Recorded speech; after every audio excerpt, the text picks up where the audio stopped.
नमस्कार, मैं Chitra Sarwara Haryana democratic front की तरफ से आज आपसे कुछ अहम मुद्दों पे छोटी सी चर्चा करना चाहूँगी। जैसा कि हर फ़ोन कॉल आजकल हमें बता रही है कि देश में अनलॉक 1 की प्रक्रिया शुरू कर दी गई है और अगर आप इसे चारों तरफ आँख घुमा के देखेंगे तो इसमें प्रक्रिया कोई शुरू नहीं हुई, बस लोगों को राम भरोसे छोड़ दिया गया है। कोरोना से लड़ने के लिए हर सोचते हुए समझते हुए देश ने लॉकडाउन लगाया और उसके बाद अनलॉक में आए।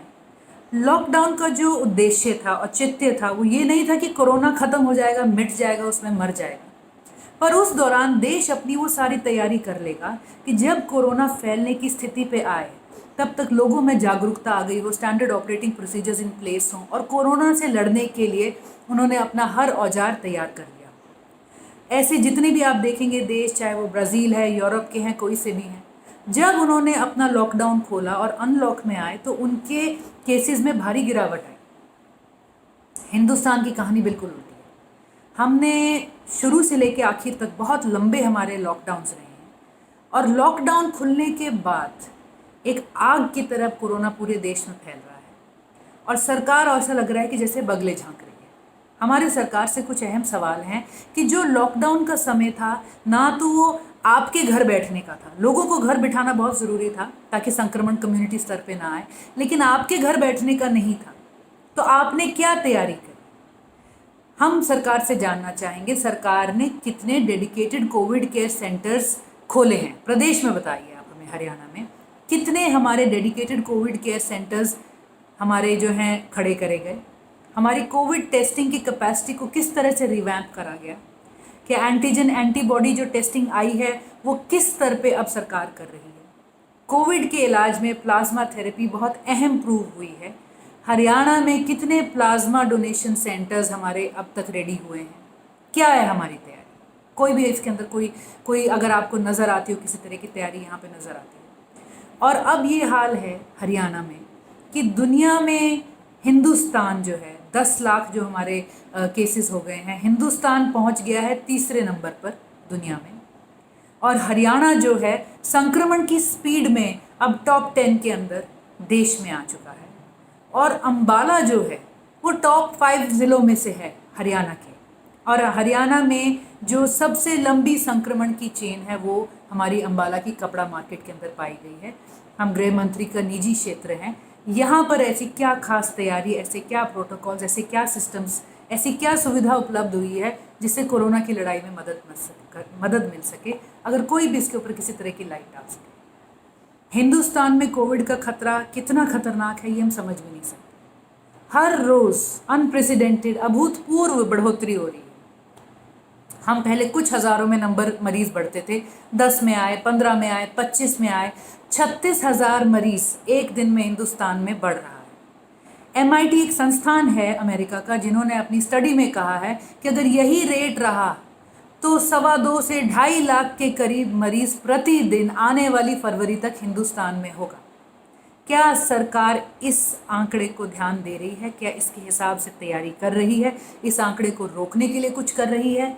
हमें देश की सरकार से भी इसके पे सवाल हैं, हमारी प्रदेश की सरकार पे भी हमें इस पे सवाल हैं। ऐसा कौन सा प्रोएक्टिव मेजर है जो सरकार ने उठाया है? आज हम देख रहे हैं बहुत से देश दोबारा लॉकडाउन में जा रहे हैं, बहुत से प्रदेश दोबारा लॉकडाउन में जा रहे हैं। क्या हमें भी, हरियाणा को भी एक बार फिर लॉकडाउन सोचना चाहिए और उस लॉकडाउन के दौरान जो भी हमारी सुविधाएं, सिस्टम्स इन प्लेस दोबारा डालने चाहिए? क्योंकि जिस तरह से संक्रमण फैलता जा रहा है, जिस तरह से अभी अखबारों की हेडलाइन बन रही है कि हमारे स्टेट के आंकड़े ही 3-3 दिन तक अपडेट नहीं होते, हमें पता ही नहीं कितने बीमार हो गए, कितना क्या हो गया। तो इस हालत के अंदर सरकार कैसे सोच रही है कि वो अपने आप को, आर्थिक जो हमारी स्थिति है और लोगों को इसमें से बचा के निकाल पाए? सरकार से और कुछ हुआ हो ना हो कोरोना के टाइम पे, एक तरफ तो कोरोना आदमी की जान के पीछे पड़ा और सरकार भी नोचने का कोई अवसर नहीं छोड़ती। अब आप देखिए कि जब कुछ नहीं चल रहा, लॉकडाउन खुला, तो थोड़ा सा उसी वक्त पेट्रोल डीजल के रेट बढ़ गए। पेट्रोल, निजी व्हीकल ज़्यादा नहीं चलते, डीजल जो कमर्शियल हैं, जो खेती में लगता है, वो ज़्यादा चलता है। तो पहली बार हमारे इतिहास में हुआ है कि डीजल जो है पेट्रोल के भी ऊपर चला गया। अब कोरोना में और क्या चल रहा है? सैनिटाइज़र चल रहे हैं और वो भी कमाल की मूव है कि सरकार ने सैनिटाइज़र के ऊपर 18% का टैक्स डाल दिया है।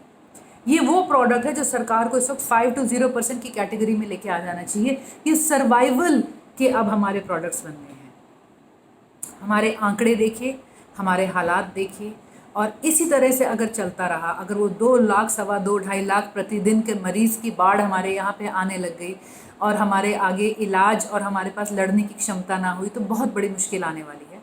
और ये नहीं है कि स्वास्थ्य सेवाएं सिर्फ कोविड को चाहिए, कोविड के चलते आम स्वास्थ्य सेवाएं जो हैं वो भी लोगों से ओझल हो गई हैं, क्योंकि बहुत से ओपीडीज बंद हैं, बहुत से डॉक्टर अब ख्याल नहीं कर रहे हैं। सरकार अगर एक आइसोलेटेड कोविड केयर सेंटर बनाएगी, रैंपेंट टेस्टिंग करेगी, उसके अंदर से पूरा सिस्टम कोविड केयर का अलग कर देगी, तो नॉर्मल जो बेचारा डायबिटीज़ का मरीज़ है, जो कैंसर का मरीज़ है, जिसका लिवर ख़राब है, तो वो भी तो जाके अपना इलाज वहाँ पे करा पाएगा। आज की तारीख में ऐसे बहुत से मरीज़ हैं जो अपने डॉक्टर को, अपने ओपीडी को, अपने हॉस्पिटल को अवेल नहीं कर पा रहे हैं।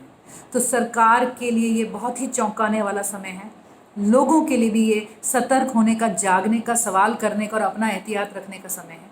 और साथ ही में हमें सरकार को ये भी कहना है कि अब भी हमारे पास समय है। आप ये देखिए आपको क्या करना है। क्या हमें दोबारा लॉकडाउन में जाना चाहिए तो लॉकडाउन में लेके जाइए, और युद्ध स्तर पर आप यहाँ पे कोविड की फैसिलिटीज़ प्रोवाइड करें, प्लाज्मा बैंक्स प्रोवाइड करें, एंटीजन टेस्टिंग करें, स्टैंडर्डाइज्ड रेट्स करें, ताकि लोग इस जो दुविधा से इससे जूझ सके। तो आशा है हमारे स्वास्थ्य मंत्री अनिल विज जी इस बात को ध्यान देंगे, मनोहर लाल खट्टर जी इस बात पे ध्यान देंगे, और हमारी सरकार भी इस पे ध्यान देगी। बहुत बहुत धन्यवाद।